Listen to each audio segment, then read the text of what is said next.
নমস্কার বন্ধুরা, welcome to Bithi's kitchen. Bithi's কিচেনে সবাইকে আবারও স্বাগত।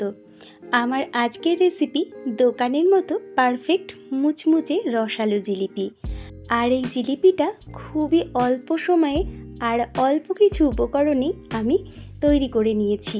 আর এই জিলিপিটা কিভাবে করলে খুবই মুচমুচে হবে আর রসালো হবে সেটারই কিছু টিপস এখানে আমি বলে দেব। তাহলে দেখে নেওয়া যাক আজকের আমার এই জিলিপির রেসিপি।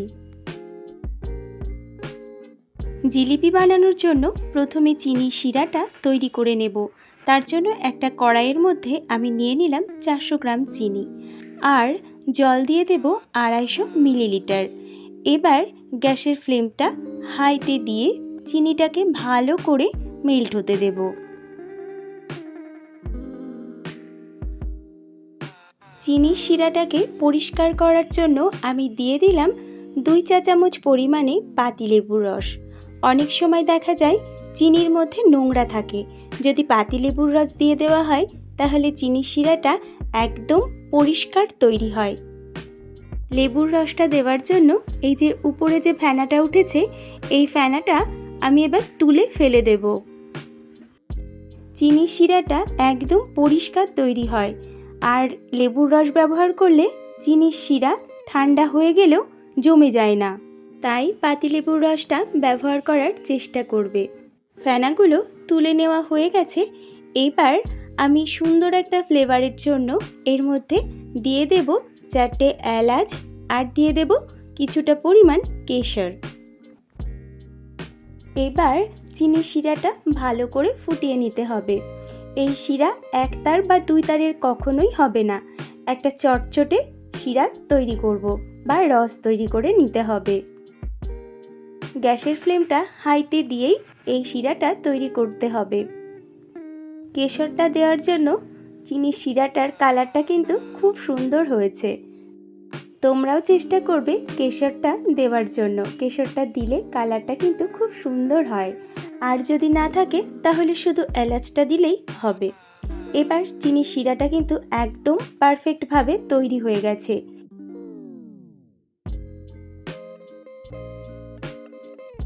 আমি এবার দেখিয়ে দিচ্ছি শিরাটা ঠিক এইরকমই রাখতে হবে। এবার গ্যাসের ফ্লেমটা অফ করে দেব। এবার জিলিপির জন্য একটা ব্যাটার তৈরি করে নেব।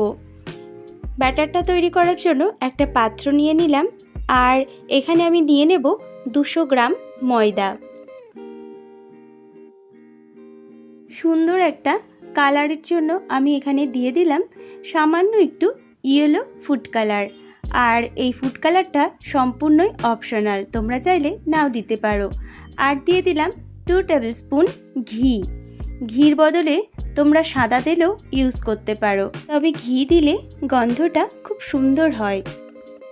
আর দিয়ে দিচ্ছি 1 প্যাকেট ইনো। আমি এখানে টক দই বা বেকিং সোডা, বেকিং পাউডার কিছুই ব্যবহার করব না, শুধুমাত্র 1 প্যাকেট ইনোরই ব্যবহার করেছি। সব কিছু দিয়ে ময়দাটাকে ভালোভাবে মিশিয়ে নিতে হবে।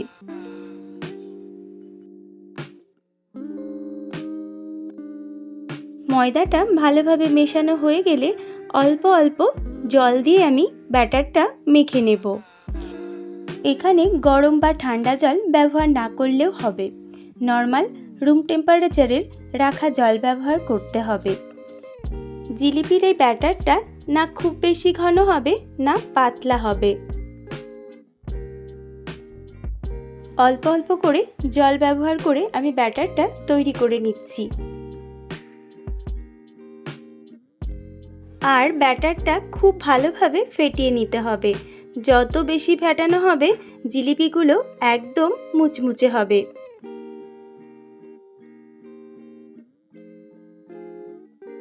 6-7 মিনিট সময় ধরে আমি ব্যাটারটা ফেটিয়ে নিয়েছি।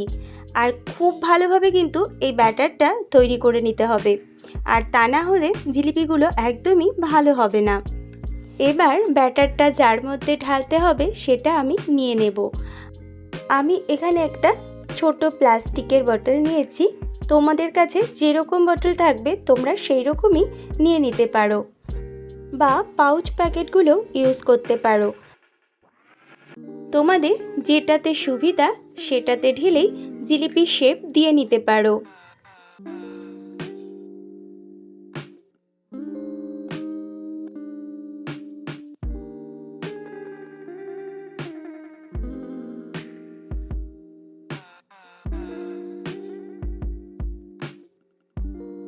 ব্যাটারটা আমি ঢেলে নিয়েছি, এবার জিলিপিগুলো ভেজে নেব।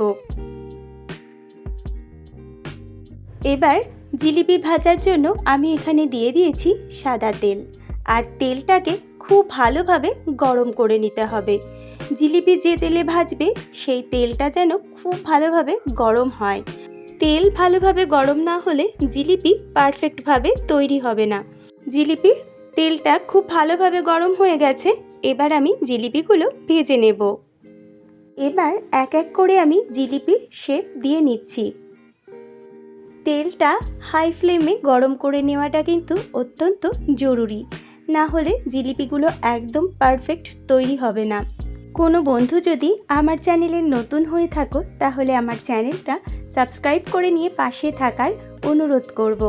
আর আমার রেসিপিগুলো যদি তোমাদের ভালো লাগে তাহলে অবশ্যই একটা লাইক দেবে আর কমেন্ট করে জানাবে তোমাদের কেমন লাগছে। দেখো জিলিপিগুলো প্রথমবার আমার দেওয়া হয়ে গেছে, এবার খুব ভালোভাবে জিলিপিগুলো ভেজে নেব। আর জিলিপিগুলো দেওয়ার সাথে সাথে কিন্তু উপরের দিকে এগুলো ফুলে উঠেছে। এবার জিলিপিগুলো দুটো দিকে খুব ভালোভাবে ভেজে নিতে হবে। একটু লাল লাল করেই কিন্তু এই জিলিপিগুলো ভাজতে হবে।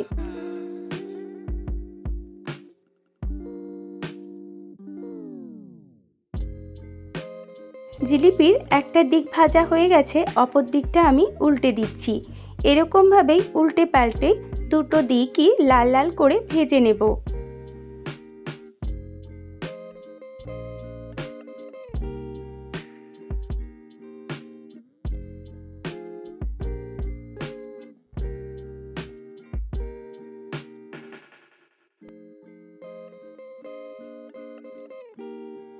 জিলিপির দুটো দিকই খুব ভালোভাবে লাল লাল করে ভাজা হয়ে গেছে, এবার আমি তুলে নিচ্ছি। আর তুলে নিয়েই গরম গরম রসের মধ্যে আমি এটা দিয়ে দেব। আর আরেকটা হাতার সাহায্যে আমি এগুলোকে রসের মধ্যে ডুবিয়ে দিচ্ছি। আর রসটা কিন্তু অবশ্যই একটু গরম থাকা দরকার, তা না হলে রসটা জিলিপির মধ্যে যাবে না। 30 থেকে 40 সেকেন্ড শিরার মধ্যে রেখে দিতে হবে, খুব বেশি সময় রাখার দরকার নেই। 30 থেকে 40 সেকেন্ড পরে আমি জিলিপিগুলো আবার একটা প্লেটের মধ্যে তুলে নিচ্ছি।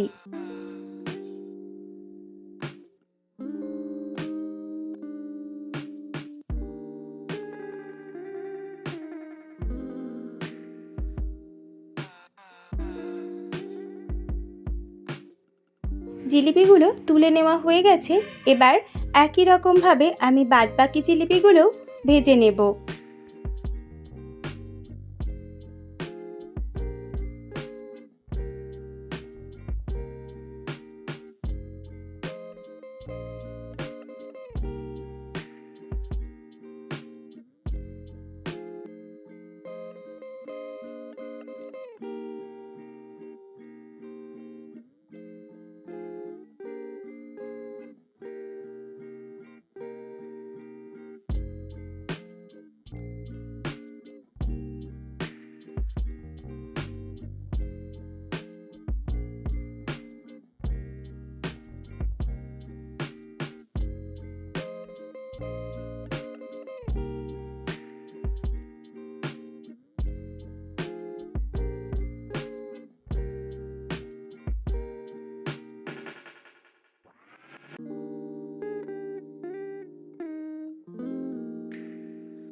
সব জিলিপি ভেজে নেওয়া হয়ে গেছে, আর এই জিলিপি ঠান্ডা হওয়ার পরেও কিন্তু নরম হবে না, একদম মুচমুচে থাকবে যদি আমি যে টিপসগুলো বলেছি এই টিপসগুলো ফলো করা হয়।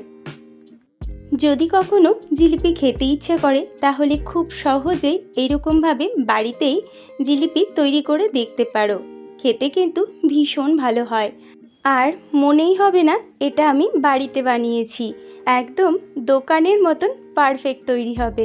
তাহলে বন্ধুরা, আমার আজকের এই জিলিপির রেসিপি যদি তোমাদের ভালো লাগে তাহলে অবশ্যই একটা লাইক দেবে আর কমেন্ট করে জানাবে তোমাদের কেমন লাগলো। তোমাদের সুন্দর সুন্দর কমেন্ট আমার রান্না করার উৎসাহ আরও বাড়িয়ে দেয়।